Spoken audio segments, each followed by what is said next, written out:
উজানির যে মন্দির, সেই মন্দিরে আমরা রয়েছি। ৫১ সতীপীঠের মধ্যে অন্যতম এই উজানি, যেটা পূর্ব বর্ধমান জেলার মঙ্গলকোটে অবস্থিত।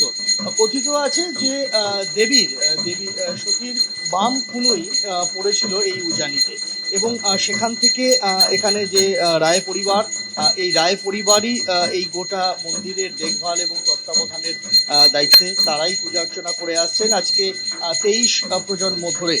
তুমি দেখতে পাবে যে পূজা শুরু হয়েছে, আরতি চলছে, মায়ের আরতি।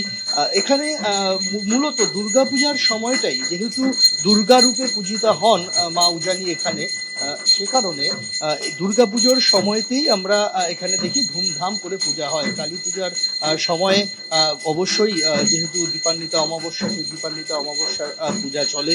কালও দিনভর নানান পূজার নানান যা পদ্ধতি। অবশ্যই আজ সারাদিন মাতৃ আরাধনা এখানে আর কি কিভাবে চলতে থাকে সেদিকে আমাদের নজর থাকবে। আপাতত সন্দীপ, ধন্যবাদ।